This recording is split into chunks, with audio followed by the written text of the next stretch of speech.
Muy buenos días.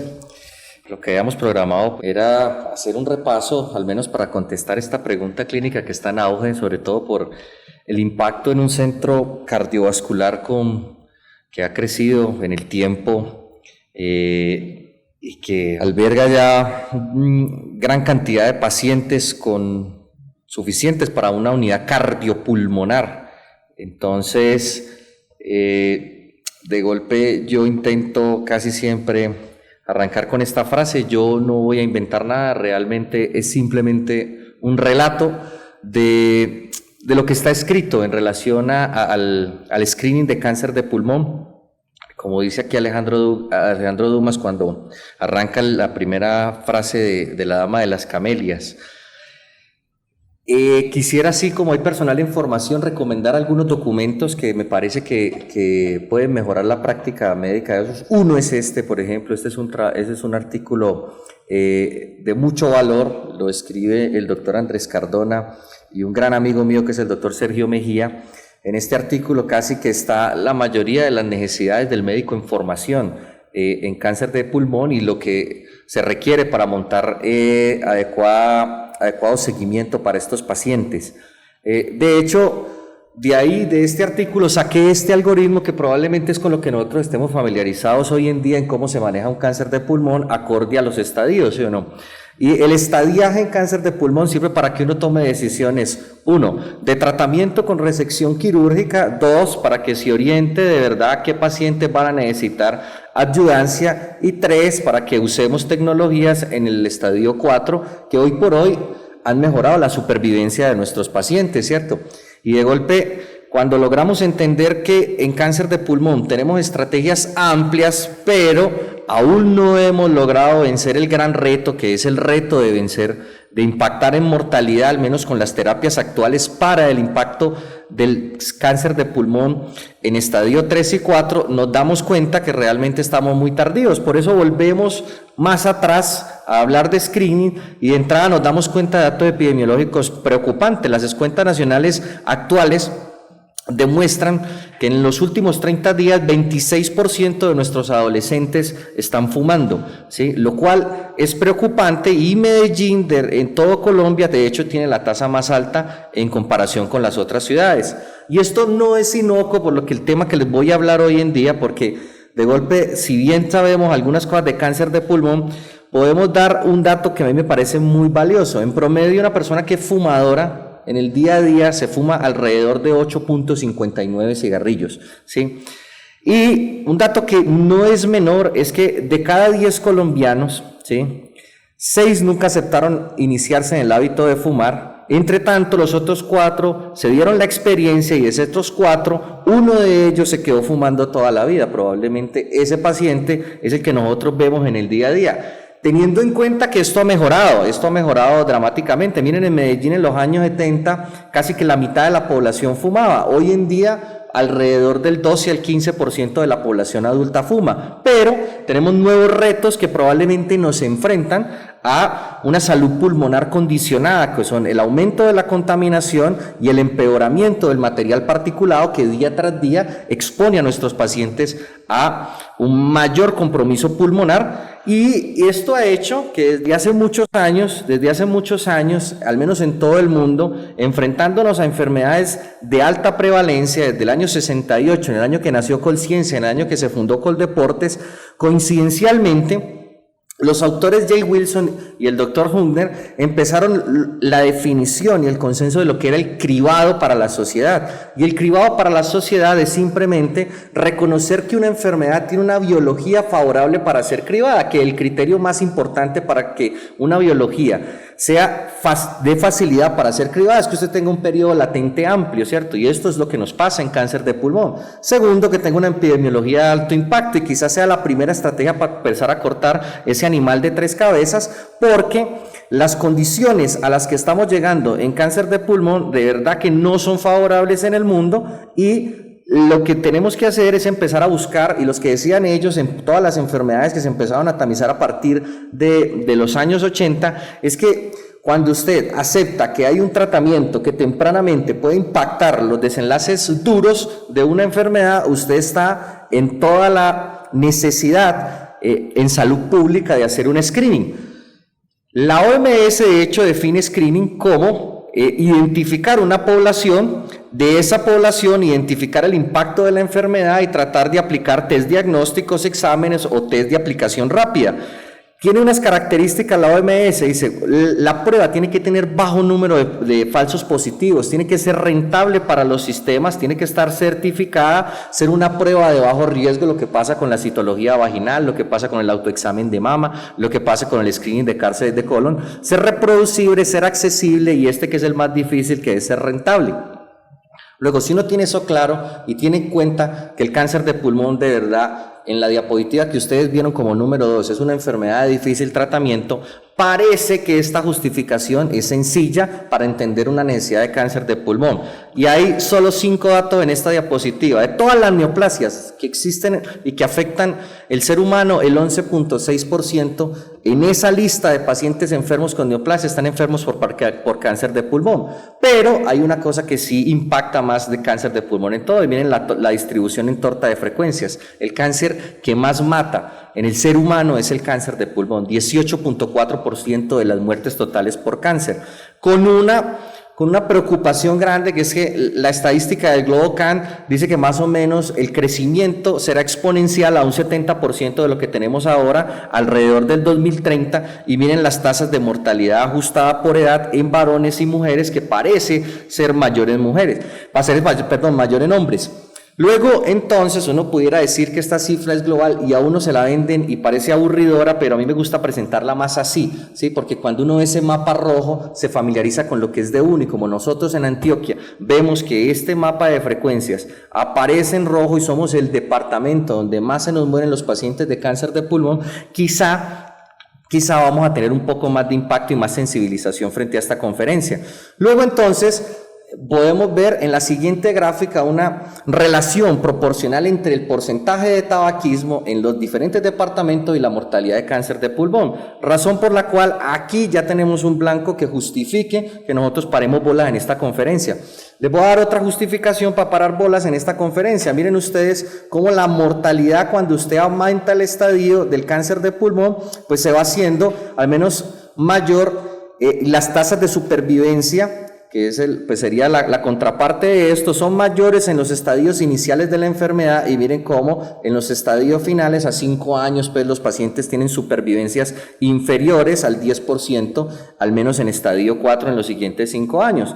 Luego, entonces, si consideramos eso y vemos que las tasas de supervivencia son tan favorables, al menos en estos escenarios de la enfermedad, quisiéramos una prueba que nos permitiera diagnosticar esto, porque los demás tienen supervivencias muy bajas. Entonces, ¿qué es lo que vemos normalmente? Que cuando un paciente en el día a día no está dentro de un programa de screening de cáncer de pulmón, y lo que ha llevado a toda esta estadística es que cuando usted lo diagnostica de manera incidental, lo diagnostica basado en síntomas, de golpe, la minoría de los cánceres de pulmón no van a ser candidatos a procedimientos quirúrgicos que permitan al menos el control de la fase primaria de la enfermedad. Entonces, usualmente cuando vemos estos pacientes fuera de programa de screening, realmente lo que vemos son pacientes que están en los estadios más avanzados de la enfermedad. Observen esto, pues. Entonces, lo que uno quiere con un programa de screening de cáncer de pulmón es detectar más estadio 1, ¿sí?, que menos estadio 4. Es intentar invertir esta fórmula, ¿cierto?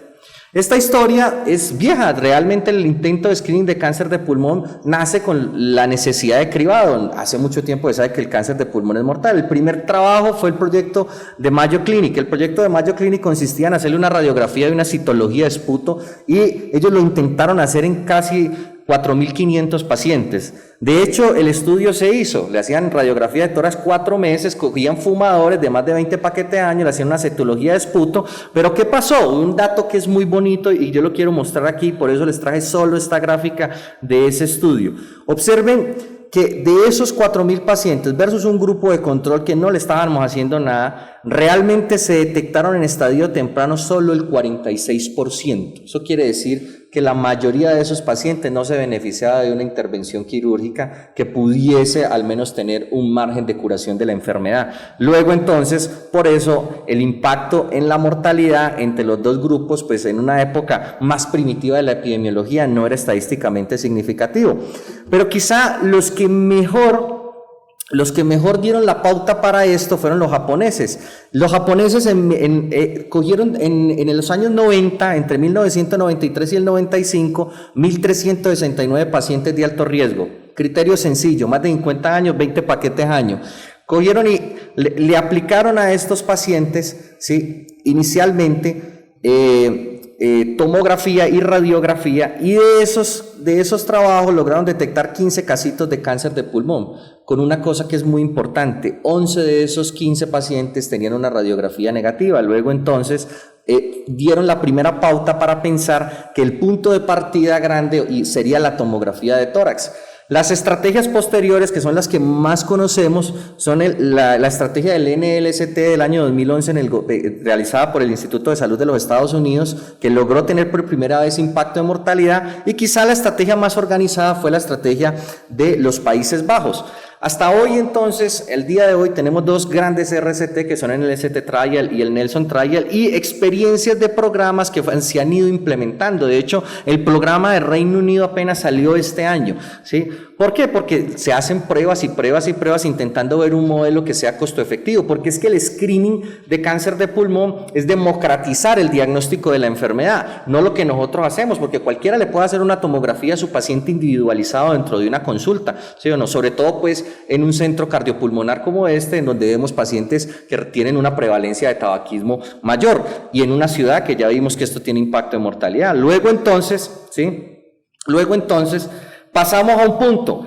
¿Qué hay en la legislación colombiana? ¿Sí? ¿Qué hay en la legislación colombiana o a qué nos hemos familiarizado hasta ahora? Al menos en la legislación colombiana existen guías y existen algoritmos con los cuales a pacientes, y esto está escrito en literatura colombiana, ¿sí?, en guías de práctica clínica que arrancaron en el 2014 para el estadiaje de cáncer de pulmón. Hay un ítem en esa guía que se llama Screening de Cáncer de Pulmón, y aplicaría para pacientes entre 55 y 74, fumadores de más de 30 paquetes año y que no hayan dejado de fumar, o que sean fumadores activos, o que el tiempo después de haber retirado el tabaquismo sea inferior a 15 años. Esos pacientes, de hecho, en nuestra legislación tienen una valoración para tamizar. De hecho, este consenso tiene un seguimiento del diagnóstico del nódulo pulmonar y aparece registrado desde el año 2014, que no se ha hecho popularizado, es porque las recomendaciones vienen que ellos lo calificaron con 3 cruces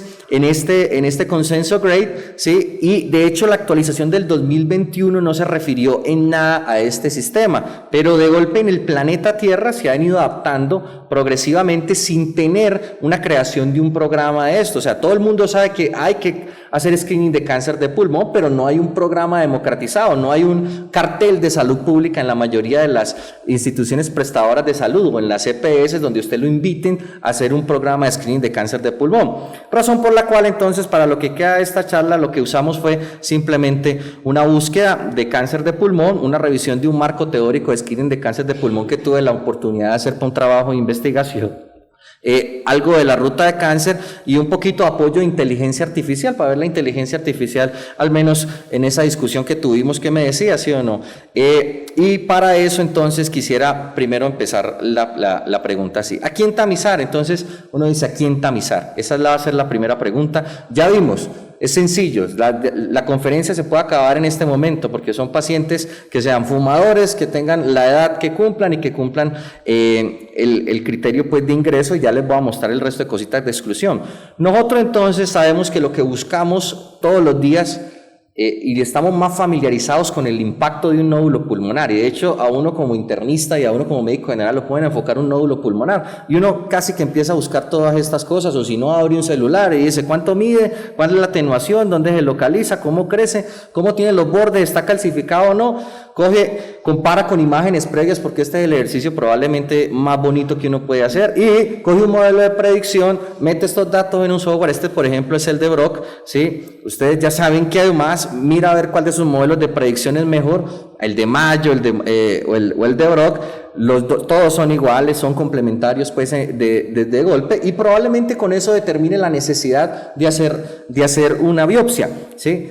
En screening de cáncer de pulmón es un poco diferente. ¿Por qué? Porque nosotros vamos a partir que los pacientes que van a ingresar a un screening son ya pacientes de alto riesgo. Nosotros no nos devolvemos a este ejercicio clínico, ¿sí o no? Aquí ya pasamos de un paciente que de alto riesgo. Que tiene o 20 o 30 paquetes años. Ya les voy a explicar cómo eso de tabaquismo, ¿sí o no? Y que el tabaquismo es activo o ha dejado de fumar menos de 15 años. Y que tiene una edad en la cual la prevalencia de cáncer de pulmón es mayor.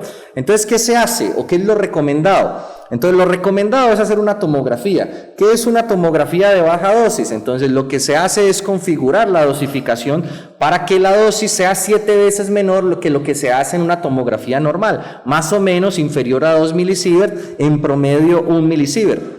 ¿Cómo es el protocolo? Una sola apnea en inspiración. Esto no necesita contraste intravenoso, ¿sí? El screening de cáncer de pulmón no necesita medio de contraste, es una tomografía simple. Usualmente en un tomógrafo que tiene o 16 filas, y preferiblemente que nosotros tenemos en nuestra ciudad tomógrafos de 64 filas.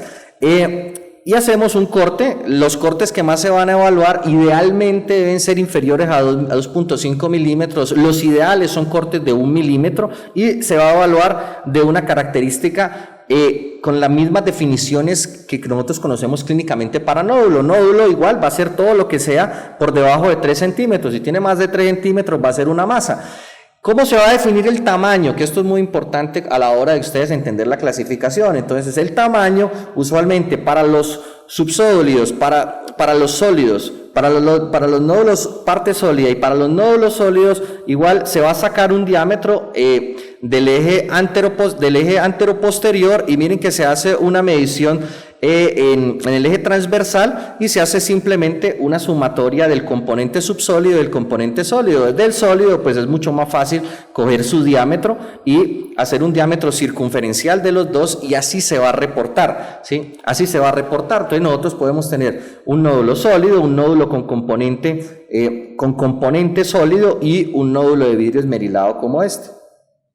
¿Por qué importa y por qué impacta esto? ¿Cuál es mi objetivo? Que yo detecte lesiones cercanas a 1 centímetro. Cuando yo tengo lesiones cercanas a 1 centímetro, cercanas o alrededor de 1 centímetro o menos, yo tengo todavía una neoplasia que tiene más o menos en promedio 10 a las 9 células. Es decir, la tasa de mutaciones va a ser menor. Probablemente mi respuesta a la cirugía y a cualquier necesidad de tratamiento ayudante va a ser mucho mejor, ¿cierto? Segundo, tiene que ser una lesión que yo detecte y me permita un acceso fácil para la histología. ¿Por qué? Porque todos los estudios de screening que ustedes ven aquí, o al menos los dos grandes, ya lograron dar con el chiste en que el NLST logró demostrar una reducción del 20% en la mortalidad por cáncer de pulmón. Y esto es relevante porque los dos grandes, el de Países Bajos y el americano, tuvieron impacto como desenlace duro mortalidad. ¿Cómo se hizo de hecho el NLST? No los voy a resumir todo porque es un estudio muy grande, pero más o menos les voy a decir, vea, cogieron 53,000 pacientes, compararon TAC con radiografía de tórax, fácil, lo que habían hecho ya los japoneses, ¿sí o no? Y lo que ya sabíamos que tenían que hacer. Imagen positiva para cáncer, un 27%, es decir, el tamizaje se evaluaba por el radiólogo y un 27% decían, vea, ese nódulo me parece sospechoso. Lo biopsiaban, ¿sí? Lo biopsiaban y realmente se encontraban pues que la tasa, el porcentaje de pacientes que realmente tenía cáncer era alrededor de un 4%, o sea que miren pues todo lo que hay que invertir para poder diagnosticar, al menos por tomografía, un 4%, ¿cierto? Lo que sí era importante era que cuando revisaban hacia atrás y el paciente tenía la imagen positiva, observen ustedes cómo la mortalidad se veía disminuida comparado con los pacientes que simplemente tenían radiografía de tórax. Yo traté de hacer aquí como un resumencito grande. Miren entonces, el NLST, resultados falsos positivos fueron el 24%, detectaron en cáncer alrededor del 2.4%, pero miren que la mayoría de estos cánceres, el 61.6% en un programa de salud pública bien diseñado, eran en estadio 1. El Nelson sube un poquito a 69.4 y el Nelson, como diferencia del NLST, tiene solo una cosa grande. El Nelson no solo mide los milímetros con los cuales una masa crece o o arranca, sino que además hace una medición volumétrica que probablemente sea el escenario ideal, y eso les permitió a ellos tener un poquito menos de falsos positivos inicialmente, y dos, detectar más pacientes en estadio 1. Al día de hoy, las dos estrategias vigentes que tenemos parten casi que de esos dos estudios. Aquí hay otra revisión que yo les recomiendo. Esta revisión la hace el doctor Juan David Botero, que es neumólogo de la institución, con la doctora Alejandra Cañas y la doctora Paulina Oliveros. En esta revisión básicamente están casi que todos los lineamientos, lo que puede ser adaptable en Colombia. Aquí quería traerles otro dato del CEPAR 2022 y del Consenso Argentino del 2023, que Argentina es uno de los países que se está empezando a meter con esto de screening de cáncer de pulmón. En el tamizaje, un resultado positivo casi que siempre será un nódulo sólido por encima de 6 milímetros al hacer una tomografía de baja dosis, o un paciente que en el seguimiento, es decir, después de que decidió entrar a ese programa, tenga un nódulo de más de 4 centímetros. Entonces repasemos, ¿sí? Al día de hoy, la mayoría de los programas meten pacientes entre los 50 y los 80 años. Después de los 80 años, la mayoría de los estudios lo excluyen, y todos los países casi que lo excluyen. Que tenga un tabaquismo actual o que el paciente haya tenido un cese inferior a los 15 años.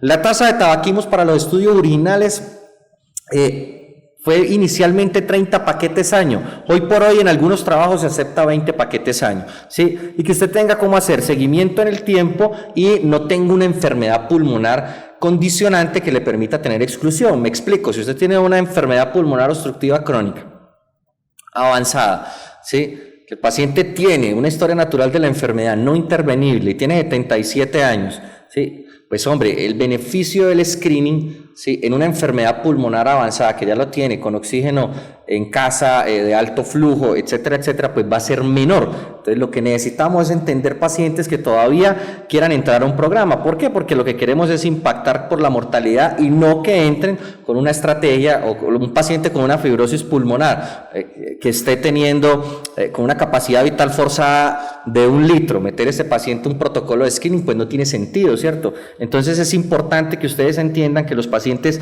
tienen que estar con esos datos, y a partir de eso, ¿qué es lo que se hace? Entonces se pasa por el tomógrafo y cómo se interpreta. Entonces aquí está la clasificación que se aplica para eso, que se intenta hacer fácil, es la clasificación Lung-RATS. La clasificación Lung-RATS lo que intenta es, vuelvo y les explico, es dejar al menos que todo el mundo hable el mismo lenguaje, pero vamos a tratar de desglosarla. Ya vimos, lo que necesitamos probablemente es que el nódulo lo metemos en un programa de seguimiento más fácil cuando nos miden más de 6 milímetros, o que en un seguimiento aparece uno de 4 milímetros. Eso es muy importante. La mayoría de los nódulos que nosotros consideramos como sospechosos, ustedes ya lo saben, viene del protocolo del nódulo pulmonar solitario, y uno considera un nódulo de más de 8 milímetros de entrada ya sospechoso, pero usted tiene un parcialmente sólido de más de 6 milímetros, usted sabe que ese nódulo probablemente va a tener que seguirlo, ¿cierto?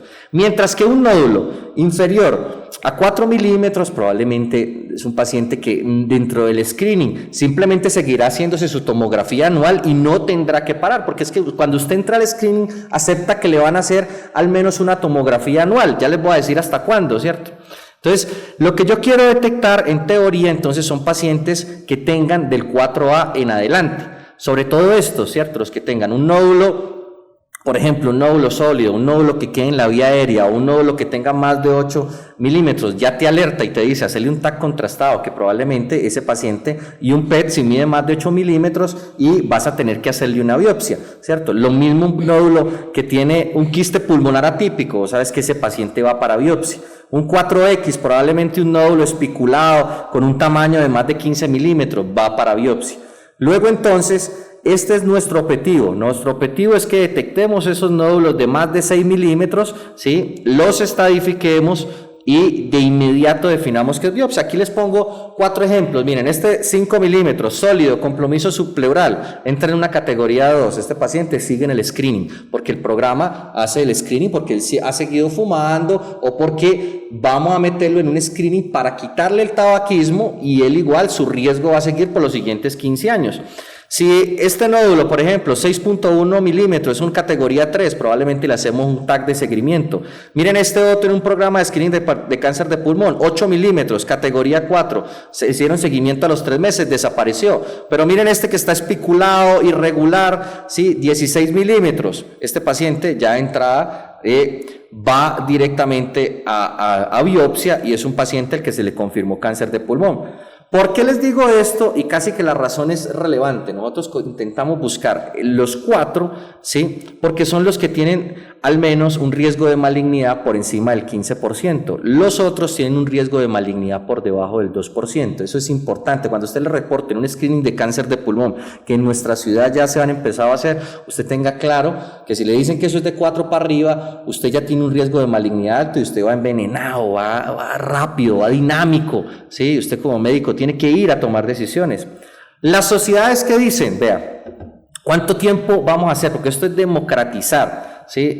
Democratizar el diagnóstico. Entonces, usted va, si tiene, probablemente usted tiene un nódulo en el seguimiento, no ha logrado ver nada más, usted va a tener un seguimiento anual, al menos por los primeros 5 años. Después del 5 años, algunas sociedades han dicho, no, lleguemos hasta 10 o hasta que el paciente pase los 15 años del cese al tabaquismo, si lo cogió pues con un añito de cese al tabaquismo y esto fue lo que lo motivó, ¿cierto? La mayoría no han definido esto, solo lo han definido los países pues que le arrancaron por esto, pero aquí les traigo la recomendación razonable, por ejemplo, que hacen el grupo iberoamericano, ¿sí? Anual hasta que se cumpla 15 años del momento que alcanzó el tabaquismo, o sea que si llevaba 7, pues al menos usted lo siguió al menos esos siguientes 8 años. La condición física del paciente indique una corta expectativa de vida, pues usted no puede tener en un screening de cáncer de pulmón un paciente que ya tiene una falla cardíaca avanzada, no tributario pues de intervenciones mayores, pues no lo puede tener en un programa de screening de cáncer de pulmón, ¿sí? Al menos pues si no logra 80 años falla cardíaca avanzada, pues no tiene sentido que esté ya en un cáncer de pulmón. Cumple 80 años, ya es criterio para sacarlo de un programa de screening o el paciente simplemente no puede continuar. ¿Por qué? Porque realmente no vamos a ver estos datos en un paciente que cumpla esas condiciones. Parece fácil, ¿sí? Pero miren en el LST. En el LST, ¿sí? Sí, en el LST, a pesar de haber incluido 15.000 y haber hecho seguimiento de los pacientes, ¿sí? Miren una cosa que es muy importante, ¿sí? Los pacientes que son elegibles para screening pudiesen ser, al menos en los Estados Unidos, alrededor de más de 100.000. Pero los que participan solamente son el 4%. ¿Por qué? Existen temores para el screening, hay barreras culturales, hay barreras de información, ¿cierto? La adherencia al screening es mal. Ahora, hay una estadística que preocupa más. Uno dice, pero es que estoy haciendo screening de una población de alto riesgo, ¿sí? Pero miren la estadística de los cánceres diagnosticados, ¿sí? O sea, que además de que no participan, ¿sí? El screening parece ser insuficiente. ¿Sí? Impacta mortalidad, claro, de una población que se sometió, pero el cáncer de pulmón sigue siendo un reto. Ahora, de la población que hace screening, miren que hay población que todavía no sigue siendo adherente y eso les pasa, hasta alrededor de 1%, 2% de esos pacientes que entraron no se vuelven adherentes. Si se salen, dejan de ir por la tomografía de baja dosis, ¿sí? De golpe, entonces, nosotros en Colombia más o menos tenemos cifras que pueden justificar el screening. Un paciente en los servicios, incluyendo empaquetado de pacientes con cáncer de pulmón en el año 2017, observen el total de millones que se gastó en nuestra nación, alrededor de 35.196 millones atendiendo el costo de salud pública de los pacientes de cáncer de pulmón, teniendo en cuenta que en Colombia más del 70% son estadio 3 y 4, ¿cierto? Si uno compara eso con el beneficio que puede tener meter un paciente en un screening de cáncer de pulmón, donde usted le va a trabajar duro, a quitarle el tabaquismo, lo va a estar viendo para diagnosticar la enfermedad en una edad temprana, parece ser razonable que en todas las naciones se intente hacer esto. Sin embargo, miren, en América Latina apenas están empezando países a tener políticas de financiación y cómo definir cuántos tomógrafos se necesitan, ¿cierto? En el sistema colombiano ya se sabe que el cáncer de pulmón es un actor grande de la mortalidad en salud pública, pero aquí es donde uno tiene que sentarse. Usted habla las cifras del número de escáneres que tiene disponible en Colombia y lo compara, por ejemplo, con Japón o con Australia, pues mire que usted cómo queda, pues alrededor de ¿qué? De 10, máximo 10 tomógrafos por cada millón de habitantes. Entonces, y los tomógrafos de aquí no pueden estar indispensables para solamente un screening de cáncer de pulmón. El tomógrafo aquí funciona de 7 a 7, de sol a sol, pero tiene que meter los pacientes de trauma, tiene que meter los pacientes que van por complicaciones neurológicas, tiene que meter pacientes ambulatorios, pacientes externos, etcétera, etcétera. Entonces, ningún ente territorial de salud tiene la disponibilidad magna para uno tener los suficientes tomógrafos para crear. De hecho, en Colombia, miren que ni siquiera los tenemos discriminados. La mayoría de los países tienen urgentes y ambulatorios. En Colombia todo entra en un mismo registro, ¿sí? Lo cual, hombre, explica por qué nosotros todavía seguimos teniendo 70-80% de personas con diagnóstico de cáncer de pulmón en estadio 3 y 4, ¿sí o no? Mejorar los criterios puede ser un reto. ¿Por qué? Porque los pacientes que tienen malignidades previas tienen más riesgo de cáncer de pulmón. La población afroamericana en Estados Unidos tiene más riesgo de cáncer de pulmón y ha habido un aumento de mujeres no fumadoras, sobre todo en Asia.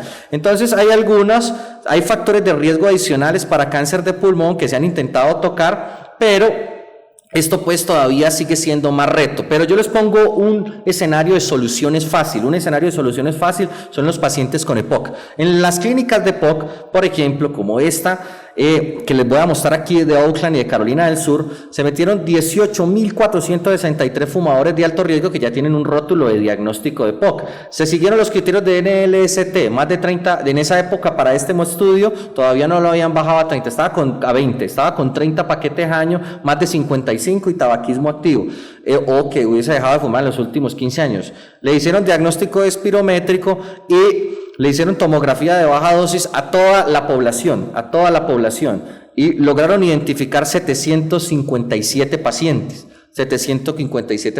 Lo que es más bonito es que para el grupo de GOLD 1 y 2, el número necesario para screening, para detectar un caso, fue 123. Es decir, usted hace 123 tomografías y se coge un cáncer de pulmón en población con EPOC GOLD 1 y 2. Y esto parece ser bueno porque son pacientes con GOLD 1 y 2, serían potenciales candidatos a cirugía. Serían un paciente que todavía, digámoslo así, está temprano en la enfermedad. Y esto me parece relevante porque yo les quisiera dar un dato comparativo. Si ustedes miran el cáncer colorectal, el screening con sangre ocultas en heces, usted necesita 515 pacientes para poder detectar un cáncer de colon. ¿Sí? Sigmoidoscopia, 864 para detectar un cáncer de colon.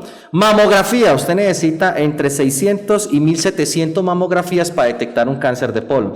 Y para cáncer de pulmón, que en la mayoría de los escenarios 130 a 320, dependiendo del estudio que usted revise, pues en GOLD 1 y 2 parece ser fácil, ¿sí o no? 123 tomografías, y de hecho nosotros lo vemos en todo el tiempo. ¿Por qué? Porque las enfermedades respiratorias y todo lo que aumente el factor inducible de hipoxia y lo que haga que usted no controle la apoptosis de sus tejidos y haga que su DNA vaya cambiando progresivamente, pues aumenta sus susceptibilidades, activa sus oncogenes, deja de proteger su genoma humano y de golpe pues aumenta en cáncer de pulmón. Razón por la cual usted hoy en día, desde 2023, que hablamos de disminución de mortalidad en EPOC y rasgos tratables y todo eso lindo, a la tabla 2.8 del consenso GOLD le dice a uno, hermano, vea, sí, en la jugada, usted tiene pacientes con EPOC, hágales screening para cáncer de pulmón, es una población en la cual está justificado el screening de cáncer de pulmón con tomografía de baja dosis, ¿cierto? Indirectamente muchos clínicos tamizamos, hacemos screening individual, ¿cierto? Porque usted a veces tiene los pacientes, pide una plaquita por allá, pide el nódulo, pero no, esto es entrar a un programa de salud pública, ¿sí? Esto es totalmente distinto. Segundo, porque el screening de cáncer de pulmón le permite a usted ganar la batalla contra el tabaquismo. Entonces, en la mayoría de las clínicas de screening de cáncer de pulmón, cuando hay programas, se logran los mejores desenlaces para lograr cese al tabaquismo, solamente por el hecho de estar en el programa y estarlo llamando a reportarle la necesidad de tomografía. Puede que sea una de las cosas que nosotros intentamos buscar con esto. Ahora, intentando mejorar cosas. Miren, por ejemplo, ¿sí? Y para esto pongo esta diapositiva. ¿Qué pasaría si? ¿Sí? Por ejemplo, miren esto, el uso de la retrospectiva puede servir para mejorar algunas cosas del screening. Resulta que ya lo vimos, ¿sí o no? A pesar de que usted tamice, el cáncer sigue y la estadística sigue alta. Pues al menos en Estados Unidos, en un registro, el 35% de los pacientes con cáncer de pulmón que se diagnosticaron, cuando revisaron las historias, uno dice, este señor nunca le hicieron tomografía de bajado, sino porque es que realmente no cumplía el criterio para ser tamizado, ¿sí? La doctora Alexandra Potter, en la conferencia del NCCN del año 2023, hace una observación con un estudiecito sencillo, mira, dice, ustedes más o menos le enseñan a calcular desde chiquito el número de cigarrillos por día y lo divide entre 20, que es el paquete, y eso le da la intensidad del tabaquismo, y lo multiplica por el número de años que ha fumado, ¿sí o no? Así nos formamos todos. ¿Estamos ahí claro o no? ¿Sí o no? Listo.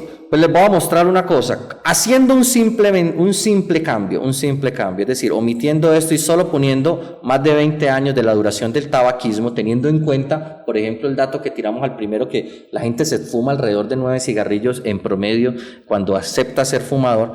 Mire que el 61, de esos que ya tenían diagnosticados, ¿sí?, que el 61% no entraban pues para cumplir el criterio de tamizaje, se subía al 92%. Si usted simplemente pone esto, el 92% de esos pacientes sí hubiese cumplido el criterio para screening. O sea, muchas veces sacamos del paciente para screening por el número de cigarrillos que tiene al día, ¿sí? Y puede ser un error, ¿sí o no? Pudiese ser un error. A veces puede ser más importante el tiempo, ¿sí o no? ¿En qué va el mundo? Como les decía, el Reino Unido, pospandemia, obviamente después de haber superado, empezó su programa de screening, metió alrededor de 500,000 participantes, 120,000 TAC de tórax y logró al menos 1.500 diagnósticos de cáncer y logró tener un impacto en mortalidad. Lo mismo está pasando en Taiwán. Miren Taiwán, por ejemplo, que es un país pionero. Miren en Taiwán cómo progresivamente desde el año 2006, ¿sí?, hasta el año 2019 les aumentó del 73% al 90.9% la detección de cáncer de pulmón en estadio 1, que es el objetivo. Y miren, el estadio 4, curiosamente, no les bajó lo que ellos querían. Entonces, ¿qué hicieron los taiwaneses? Dijeron, hermano, no nos está bajando. Entonces, probablemente nuestro screening no está siendo suficiente basado en los criterios de tabaquismo. Entonces, empezaron a trabajar con un trabajo que es el Talent Trial, que es este estudio, se publicó en Lancet al final del año anterior, y lo que hicieron fue meter criterios adicionales, ¿sí o no? Primero, ¿sí?, pacientes que no eran fumadores, que tenían menos de 10 paquetes al año y tuvieron suspensión más de 15, o que tenían tabaquismo y tenían suspendido más de 15, tenían historia familiar de tercer grado de cáncer de pulmón, ¿sí?, tenían exposición ambiental a tabaco o de segunda mano, pues como lo llamamos, tenían enfermedad pulmonar crónica, ya sea tuberculosis o EPOC, o índice de biomasa por encima de 110 o cocina sin ventilación, ¿sí?, los metían a un programa de screening de cáncer de pulmón. Y en ese programa de screening de cáncer de pulmón, teniendo en cuenta estos pacientes, lograron detectar más casos de adenocarcinoma de pulmón, ¿sí? Y esto es muy importante que ustedes lo tengan en cuenta. Existen otros factores de riesgo, es la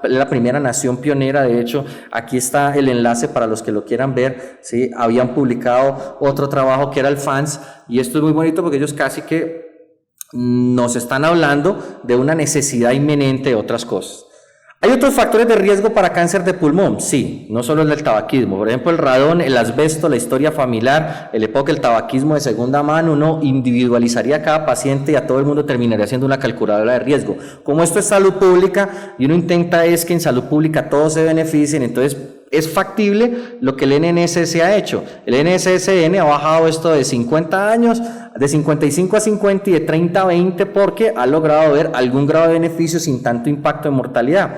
Y cogió y al menos planteó eso. ¿Yo qué traté de ver? ¿Y por qué incluyeron al menos radón? Si en Colombia había exposición a radón. Hay un estudio piloto en Manizales de exposición a radón. Y el radón más o menos se empieza a producir a partir de la degradación del uranio. Y existe exposición a radón al menos en varias poblaciones en concentraciones que potencialmente pueden ser tóxicas. Y miren, en casas antiguas de Bogotá, En Casas Antiguas de Bogotá hubo otro trabajo con el cual lograron identificar cómo estos pacientes tenían exposición a concentraciones tóxicas de radón, ¿sí o no? ¿Sí?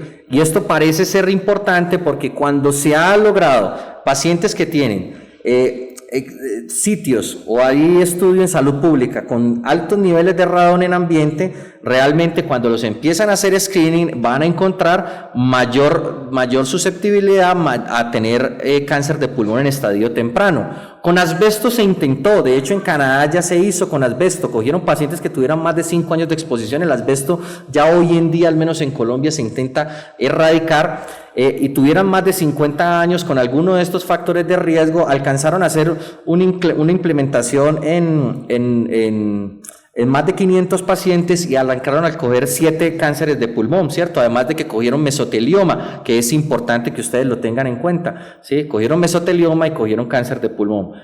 Segundo punto por lo que vale la pena un screening de cáncer de pulmón, es por el beneficio colateral. Así como uno habla de daño colateral, que es lo que puede haber falsos positivos, hay un beneficio colateral. Y el beneficio colateral es que usted pueda tener, por ejemplo, diagnóstico temprano de osteoporosis, ¿sí o no? Evaluación, por ejemplo, de nódulos tiroideos o de masa en tiroides, ¿sí o no? O de fracturas vertebrales, pues, que es lo que quería decirles. O que usted tenga al menos una primera valoración de un calcium score, ¿sí? Que pareciera pues al menos servir para que usted tome decisiones al menos en atención primaria, ¿cierto? Que sería como el beneficio colateral. De hecho, ese beneficio colateral, miren ustedes, sacando todos los estudios, 1.695.746 pacientes, el dato más frecuente fue una cosa que uno espera en la humanidad, ¿sí? Bueno, la historia natural de la humanidad es que usted después de los 50 años empiece a tener calcificación, pero que usted clínicamente, al menos a la hora de pararle bola al perfil lipídico de ese paciente, pues pueda tomar mejores decisiones, ¿cierto?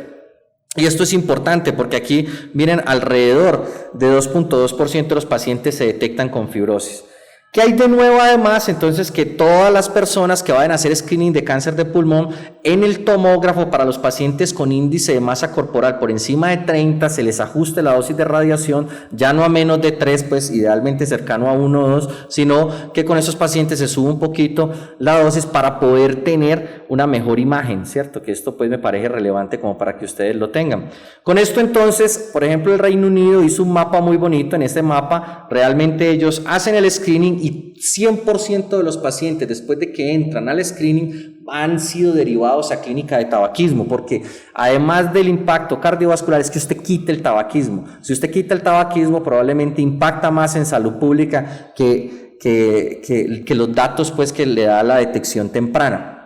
Estos son modelos adicionales que están en proceso de validación, con lo que se quiere, hombre, además de tener ese mismo dato de población que tiene riesgo de cáncer de pulmón, tratar de identificar otros factores de riesgo que le permitan a usted determinar si el screening debe hacerse tempranamente. Todo esto está en proceso. Hasta ahora, pues, es lo que tenemos. Para finalizar, entonces, les digo, en medicina de precisión, hoy por hoy, hay adición de screening de cáncer de pulmón con tomografía, con microRNA y con melitilación de ANA circulante, y de hecho con algunos trabajos con anticuerpos. Con esta combinación, tomografía de baja dosis y microRNA, dramáticamente sí se mejoran la detección de casos. Observen pues esto aquí, ¿sí o no? Para pacientes que tengan incluso nódulos alrededor de los 4 milímetros, y esto es importante que ustedes lo tengan. Esto va a futuro. No le tengan miedo al daño colateral, porque miren, el daño colateral, que es lo que en muchas partes se refiere como a las complicaciones de procedimiento. Miren, por ejemplo, esta sola cohorte en Virginia, en el Mason Medical Center, tienen un programa, han metido 2.003 pacientes, ¿sí o no? 71 los diagnosticaron con alguna malignidad, 58 fueron de cáncer de pulmón, es decir, de 2.000 pacientes diagnosticaron 58, solamente hubo 8 procedimientos, 0.4% que fueron falsos positivos, ¿sí? Y esto es importante porque han logrado determinar pacientes con enfermedades tempranas que han sido llevados a cirugía, que han determinado un diagnóstico, y miren lo relevante que es este dato de seguimiento, ¿sí o no? De 83 cirugías, 66 fueron diagnósticas de cáncer de pulmón, lo que es el beneficio de un screening. Esto nos habla de lo bonito pues que puede llegar a ser un screening de cáncer de pulmón. Uno dice en América Latina, pero es que tenemos tantos nódulos por enfermedades granulomatosa, esto va a ser una limitación. Pues miren, los brasileños no le tuvieron miedo a eso. Los brasileños no le tuvieron miedo a eso, y en Brasil, que probablemente es una población mayor a la de nosotros, que tiene más exposición y que ha logrado detectar tasas de tuberculosis un poco mayor, observen cómo la proporción de enfermedad granulomatosa versus el total de los pacientes que se evaluaron con un RAS4, pues no fue tan dramática y fue proporcional para todos. O sea, no ha habido una limitación. Los brasileños ya empezaron su programa y ellos dicen, nosotros no vemos una limitación. Miren que, por ejemplo, esta institución que logró tener casi 400 pacientes, solamente 13 fueron enfermedad granulomatosa de los que llevaron pues a biopsia. Entonces, de hecho, hoy en día no se acepta que eso sea una situación anormal, realmente se conciben los falsos positivos. Yo, para acabar, quiero contarles algo de experiencia personal. Este ha sido un proyecto que yo estoy llevando con el doctor Juan David Botero y con el grupo de Sura, que es descripción y análisis del piloto de tamización en cáncer de pulmón con una EPS, detectando pacientes acorde a los criterios mencionados.